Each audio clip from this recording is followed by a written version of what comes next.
उद्या आहे महाशिवरात्री. दिवसभर आपण उपास तापास करणार आहोत, भगवान शंकराची सेवा करणार आहोत, पूजा करणार आहोत. पण ही पूजा करताना आपल्याला कुठले वस्त्र घालायचे आहे आणि उद्याच्या दिवशी हिरव्या कलरच्या बांगड्या का घालतात महिला आवर्जून, तर ते पाहूया. आणि उपाय आहे जो बेलाच्या पानाचा, तो उपाय केल्याचे फळ आपल्याला काय भेटणार आहे, तो उपाय कसा करायचा आहे हे पण पाहूया. उद्या महाशिवरात्रीच्या दिवशी आपल्याला अभिषेक करायचा आहे भगवान शंकराच्या पिंडीवरती.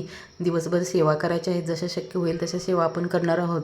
पण पूजा करताना आपल्याला पांढऱ्या कलरचे वस्त्र घालायचे आहे, शुभ्र कलर एकदम, जो भगवान शंकरांना प्रिय आहे पांढरा कलर, तो कलर घालूनच आपल्याला पूजा करायची आहे. आता प्रत्येकाकडे असतोच, नसेल तर ठीक आहे, पण प्रत्येकाकडे असतोच पांढरा कलर. आणि बघा, उद्या महाशिवरात्रीच्या दिवशी पूजा करताना आपल्याला हातामध्ये काचेची बांगडी घालायची आहे, वेगळ्या धातूची बांगडी नाही घालायची. काचेच्या बांगडीला कोणतीही पूजा असो, काचेच्या बांगडीला मान असतो. तर काचेच्या बांगडीमध्ये उद्या हिरव्या कलरचीच बांगडी का घालायची आहे, तर बघा, भगवान शंकरांनी पार्वती मातेला हिरव्या कलरच्या बांगड्या भेट दिलेल्या होत्या आणि महाशिवरात्रीच्या दिवशी त्या दोघांचा विवाह झाला असल्यामुळे त्या दिवशी हिरव्या कलरच्या बांगड्या घालाव्या असा मान आहे. तर उद्या पूजा करण्यापुरत्या तरी तुम्ही एक एक का होईना पण हिरव्या कलरच्या बांगड्या हातामध्ये घालून पूजा करा. नंतर तुम्ही काढू शकता तुम्हाला जर सवय नसेल तर, पण पूजा करण्यापुरत्या तरी काचेची बांगडी हातामध्ये घालूनच पूजा करा. ती जास्त तुम्हाला फायदेशीर होणार आहे, पूजा पण देवापर्यंत पोचणार आहे. आणि दुसरी एक उपाय म्हणजे, जर तुमची कोणती इच्छा असेल आणि तुम्हाला ती पूर्ण व्हावी वाटत असेल तर तुम्ही हा उपाय करू शकता, जो की बेलाच्या पानाचा आहे. आणि हा उपाय प्रदोष काळापासून रात्री 1 वाजेपर्यंत केलं तरी छान काळ आहे, त्या काळात तुम्ही करू शकता. रात्रीच्या काळात केलेलं जास्त फलदायी ठरणार आहे. तर हा उपाय म्हणजे तुम्हाला कोणतीही अडचण असो, आर्थिक अडचण असो किंवा नोकरीसाठी तुमची इच्छा असेल किंवा मग आजारपण असेल, या गोष्टींसाठी तुम्ही करू शकता. आपल्याला बेलाचं पान घ्यायचं आहे, जे 3 पानाचं एक पान असतं बेलाचं पान म्हणजे. तर मधलं जे आहे पान, त्याच्यावरती तुम्हाला अष्टगंध ओला करून तुम्हाला त्याच्यावरती तुमची इच्छा लिहायची आहे. 1-2 अक्षरामध्ये लिहायची आहे. नोकरी असेल तर नोकरी किंवा आजारपण असेल तर असं आरोग्य, एवढं इच्छा त्याच्यावरती लिहायची आहे आणि ती भगवान शंकरांच्या पिंडीवरती अर्पण करायची आहे. पहिले तुम्हाला हातात धरायचं आहे ते, त्याच्यावरती इच्छा लिहून ते पान तुम्हाला हातामध्ये धरायचं आहे तुमच्या, आणि समोर बसून तुम्हाला तुमची इच्छा बोलायची आहे आणि मग ते भगवान शंकराच्या पिंडीवरती तुम्हाला ते अर्पण करायचं आहे. आणि कोणतीही गोष्ट करताना मनामध्ये श्रद्धा आणि विश्वास महत्त्वाचा असतो.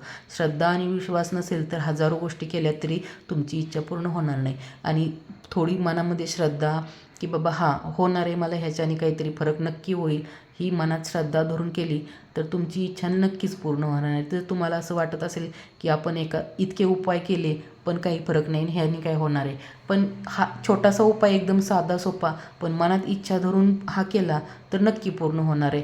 तर पहा, उद्या चांगला योग आहे, दिव्य असा योग आहे. तुम्ही तुमची इच्छा पूर्ण करण्यासाठी या योगावरती हा उपाय करू शकता. शिव आणि शक्तीचं मिलन म्हणजे महाशिवरात्री. आणि महाशिवरात्रीच्या दिवशी या पृथ्वी तलावरती शिवतत्व खूप प्रमाणात जागृत असतं. त्यामुळे त्या दिवशी तुम्ही विश्वासाने एखादी गोष्ट, इच्छा मनात धरून एखादी श्रद्धेने गोष्ट मागाल किंवा ती त्याच्यासाठी उपाय कराल, प्रार्थना कराल, सेवा कराल, भक्ती कराल तर ती तुमची इच्छा नक्की पूर्ण होणार. आणि पहा, एवढा दिव्य योग आहे तर या योगामध्ये थोडी तरी सेवा करा. दिवसभरात शक्य होईल तशी सेवा करा. सेवा करणे म्हणजे काय, देवाचं नामस्मरण करणे, दुसरं तर काही नाही करणे. नामस्मरण आता एवढे जे आहेत मंत्र वगैरे, जर तुम्हाला त्यातले कुठलेच येत नाही, रुद्राभिषेक येत नाही, काही कुठली सेवा माहीत नाही, तर तुम्ही फक्त दिवसभरात ओम नमः शिवाय, ओम नमः शिवाय असा तरी जप करू शकता. किंवा जेव्हा तुम्ही अभिषेक करणार आहात, जल अर्पण करणार आहात, तेव्हा तुम्ही 108 वेळेस ओम नमः शिवाय असा जप करा. आणि दिवसभर तुम्हाला होईल तेवढा, शक्य होईल तेवढा तुम्ही जप करा. आणि दिवसभरात जर तुम्हाला वेळ नसला तर संध्याकाळी केला तरी चालेल, कारण की भगवान शंकरांची पूजा ही संध्याकाळी केलेली जास्त फलदायी ठरते. प्रदोष समयी केलेली खूप चांगली असते. तर तुम्ही संध्याकाळी पण सेवा करू शकता.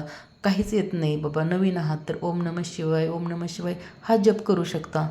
तर उद्या आपल्याला भक्तिभावाने महाशिवरात्री साजरी करायची आहे. आणि हे छोटे छोटे नियम आहेत, ते नियम पाळून आपल्याला सेवा करायची आहे भगवान शंकराची. आणि तुम्हाला या व्हिडिओत सांगितल्याप्रमाणे जर बेलाच्या पानाचा उपाय करायचा असेल कोणती अडचण दूर करण्यासाठी, तर तुम्ही तोही करू शकता. आणि तुम्हाला सांगितलेली माहिती कशी वाटली ही कमेंटमध्ये नक्की सांगा. धन्यवाद.